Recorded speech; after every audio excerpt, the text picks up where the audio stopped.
On ira ensemble vers ce nouvel ordre mondial. Et personne, je dis bien, personne ne pourra s'y opposer.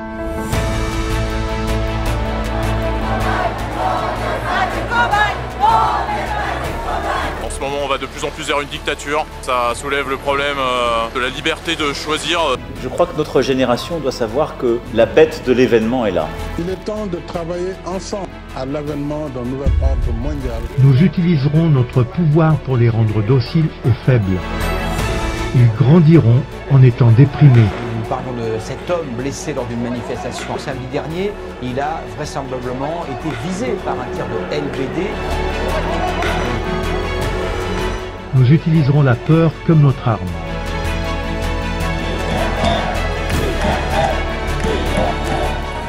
Je manifeste pour que chacun puisse librement décider en conscience qu'est-ce qu'il décide pour sa santé. Nous créerons des médicaments qui les rendront encore plus malades et qui causeront d'autres maladies.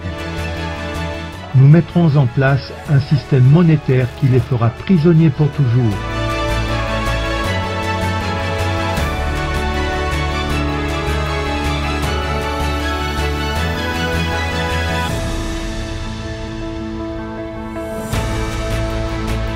Mesdames et messieurs, frères et sœurs, bienvenue à Alliance Éternelle 7. Nous sommes heureux de vous retrouver dans des programmes d'Alliance Éternelle sur l'étude du livre de Daniel. Nous avons fait un break un tout petit peu et nous recommençons aujourd'hui parce que nous avons ajusté le temps et les choses. Vous pouvez nous mettre, comme je le dis d'habitude, un pouce. Cela permet à la vidéo d'être virale et de ne pas être attaquée. Vous pouvez également nous encourager en nous envoyant des mails dans notre adresse contact@allianceeternelle.com. Vous connaissez notre numéro de téléphone 336 19 81 15 98 et vous pouvez également nous aider à porter l'œuvre financièrement et par vos prières aussi. Le lien se trouve en dessous de la vidéo. Aujourd'hui, nous voulons continuer avec l'étude du livre de Daniel, la fin du chapitre 2, le 4e empire, une prophétie pour l'Europe. Mais avant ceci, nous allons commencer par la prière.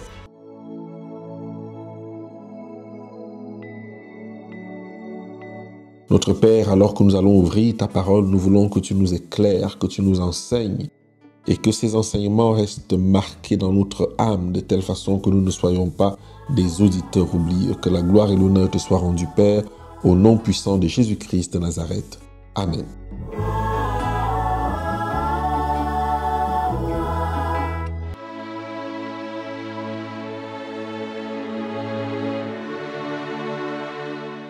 Le 4e empire, une prophétie pour l'Europe.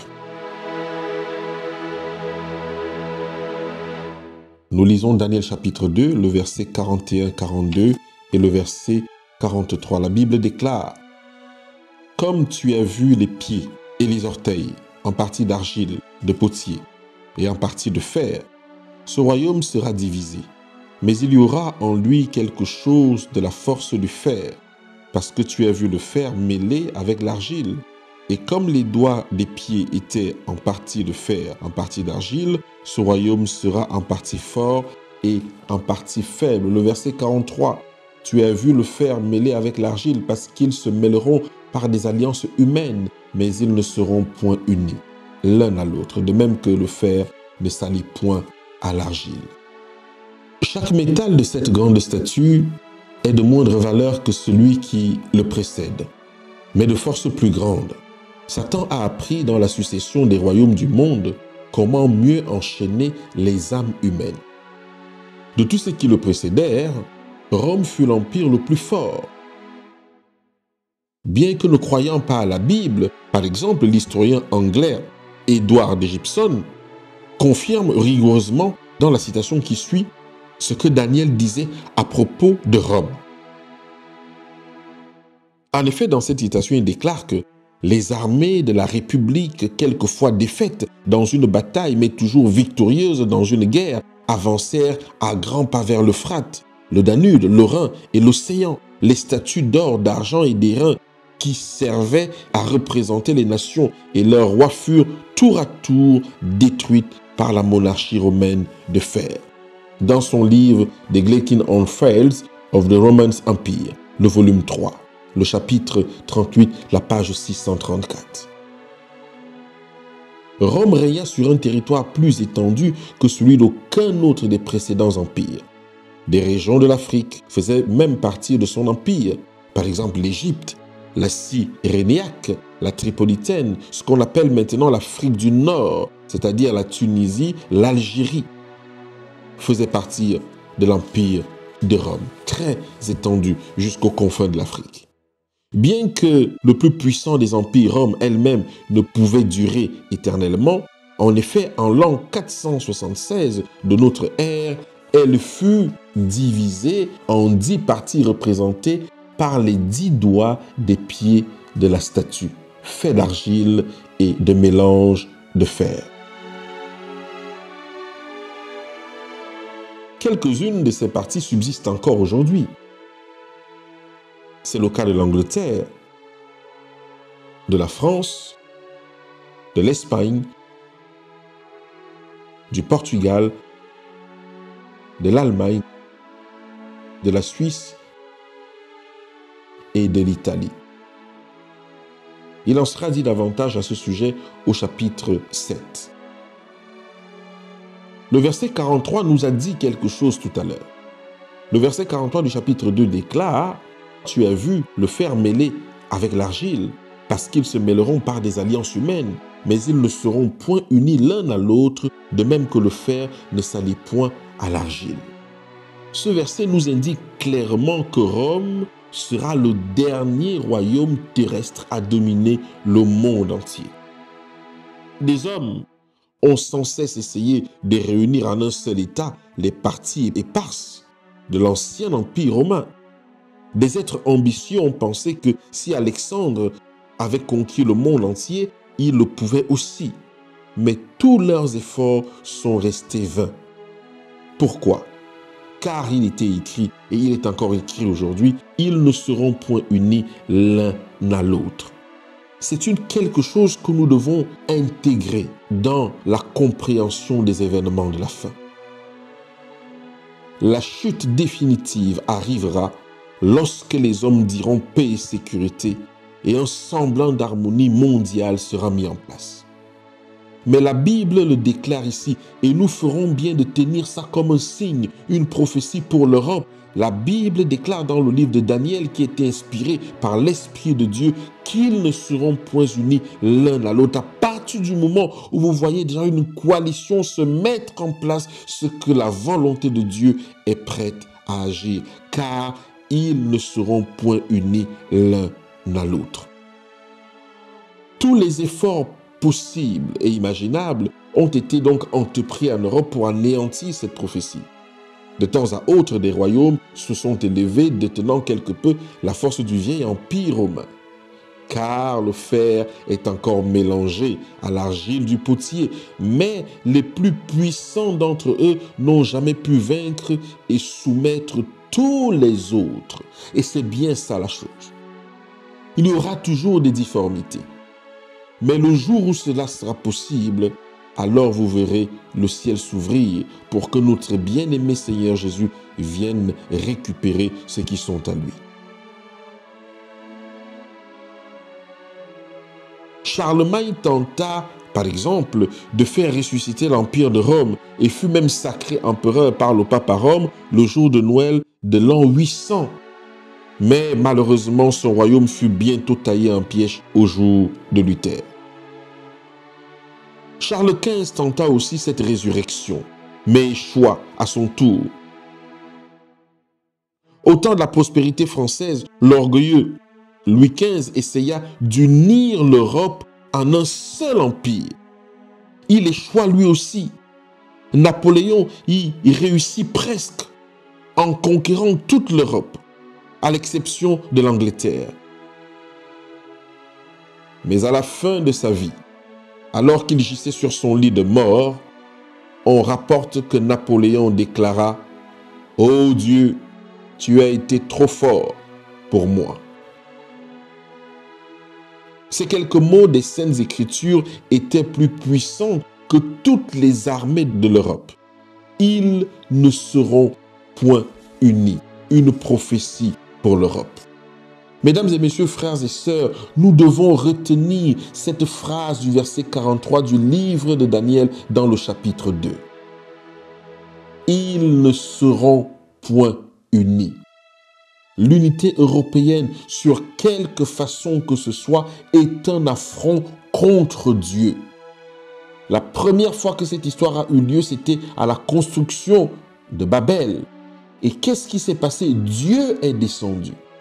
Et cette parole va demeurer de génération en génération, car la prochaine fois que cela se fera, c'est Jésus lui-même qui viendra mettre fin à cela. C'est aussi la raison pour laquelle nous sommes en train de croire et de voir que nous sommes dans les temps de la fin. Car le livre de Daniel est suffisamment clair pour nous dire, mon frère, ma sœur, mesdames et messieurs, ils ne seront point unis. Toutes les armées de l'Europe et même du monde peuvent combattre cette parole, mais elle restera vivante. La seule personne qui va délier cette parole, c'est Jésus venant récupérer ce qui lui appartient. Ils ne seront point unis.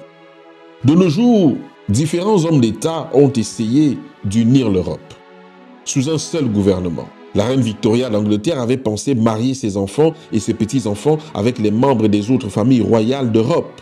Et elle disait que si toutes les familles dirigeantes d'Europe étaient unies entre elles par des mariages, personne ne penserait plus jamais à la guerre, estimait-elle. Son plan connut un échec total. À la surprise générale, la Première Guerre mondiale éclata en 1914. L'empereur d'Allemagne porta la guerre sur toute l'Europe. Il fut aussi défait. Après la Première Guerre mondiale, la Société des Nations fut fondée dans le but d'unir les nations d'Europe au sein d'une organisation pacifique. Mais hélas, ce plan sombra dans un échec pitoyable. La Seconde Guerre mondiale éclata. Hitler et ses armées apportèrent le feu et la destruction à toutes les régions de l'Europe. Il menaça pour un temps l'Angleterre, qui n'avait jamais été vaincue auparavant. Le cœur de beaucoup d'hommes courageux tremblait.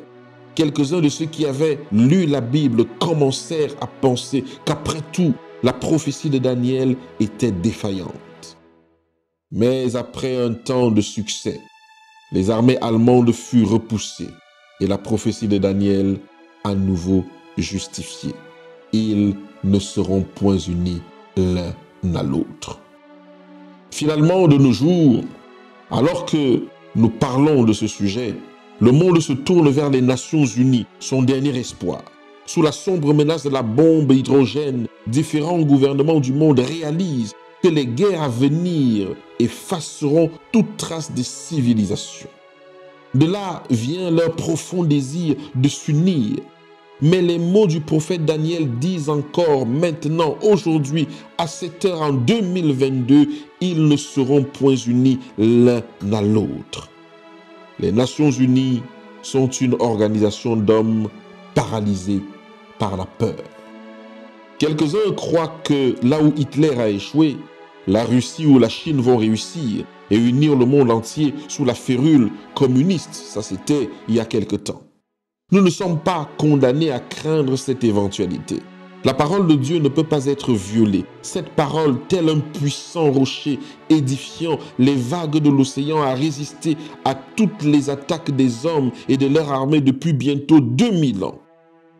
Même si tous les royaumes du monde et toutes les armées du monde entier tentent de prouver que la parole de Dieu est fausse, ils échoueront, car elle a dit, ils ne seront point unis l'un à l'autre. Bientôt, tous les royaumes du monde connaîtront leur fin, sans le secours d'aucune main. La seconde venue du véritable chef du monde, Jésus-Christ, inaugurera le royaume éternel de Dieu. Il n'est personne d'autre que lui qui puisse s'asseoir sur le trône d'un empire universel.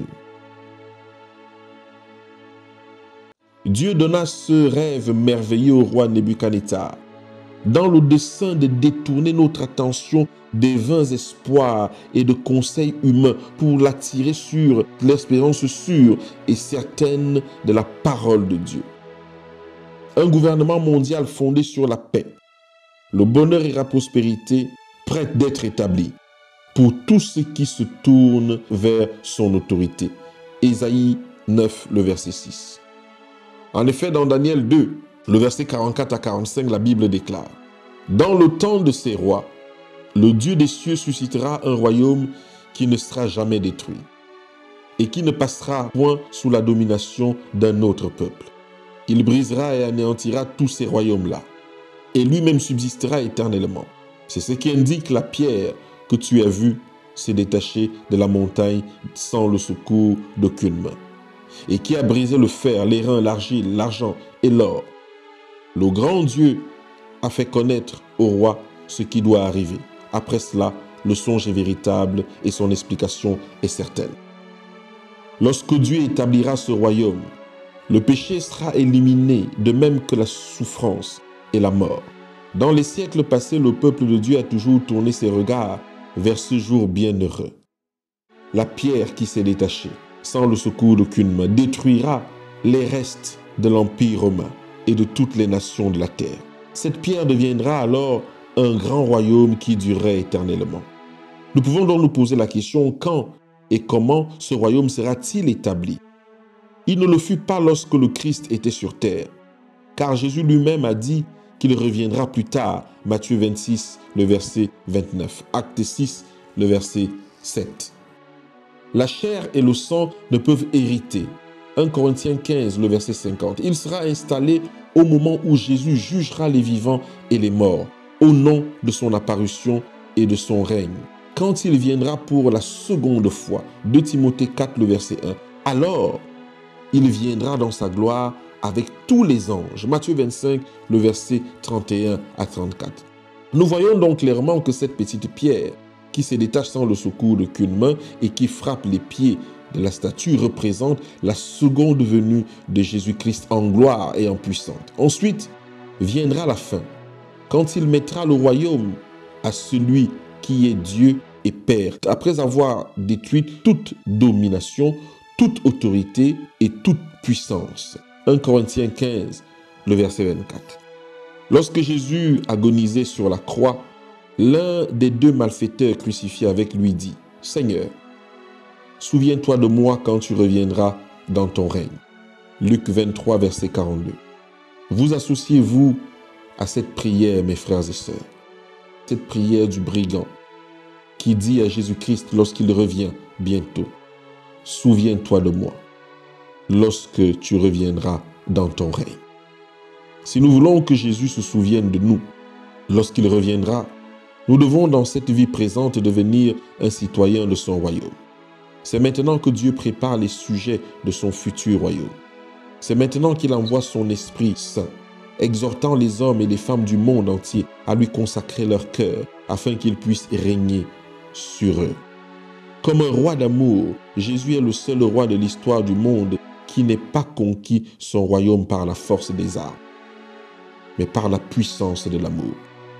Il n'est pas de puissance comparable à celle-là. Des millions de personnes mourraient encore aujourd'hui pour Jésus. Au verset 46 et 49 de Daniel 2, il est écrit: « Alors le roi Nebuchadnezzar tomba sur sa face et se prosterna devant Daniel, et il ordonna qu'on lui offrit des sacrifices et des parfums. Le roi adressa la parole à Daniel et dit: « En vérité, votre Dieu est le Dieu des cieux et le Seigneur des rois. Et il révèle les secrets, puisque tu as pu découvrir ce secret. » Ensuite, le roi éleva Daniel et lui fit de nombreux et riches présents. Lui donna le commandement de toute la province de Babylone et l'établit chef suprême de tous les sages de Babylone. Daniel pria le roi de remettre l'intendance de la province de Babylone à Shadrach, Meshach et Abednego. Et Daniel était à la cour du roi. Cela nous fait plaisir, mon frère, ma sœur, de savoir que Daniel ne devient pas orgueilleux après tant d'honneur. L'éducation de sa prime jeunesse, les habitudes de maîtrise de soi et d'humilité que sa mère lui avait inculquées, sa connaissance du roi du ciel, tout cela le préserva de la chute. Lorsqu'il fut élevé à une position d'honneur et de responsabilité qui le plaçait bien plus haut que ses amis, quelle leçon pour nous! Ne nous sommes-nous pas facilement tentés de nous enorgueillir lorsque nous réussissons dans notre quête de connaissances, de richesses et de position. Lorsque souvent nous nous sentons même plus consacrés que les autres, plus aptes à diriger que les autres. Est-ce que nous n'avons pas été orgueilleux quelque part, minimiser nos frères, leurs talents, même s'ils étaient associés à nous? Daniel a commencé à l'entrée de Babylone à résoudre en son cœur de ne pas se souiller avec les mains du roi. Aujourd'hui, Daniel est placé dans une haute position parce que Dieu lui a révélé le secret. Il ne porte aucune tache d'orgueil en lui. Et d'ailleurs, il sollicite que le roi, puisqu'il a honoré, honore aussi ses amis en leur donnant l'intendance de la province de Babylone où le roi siégeait lui-même.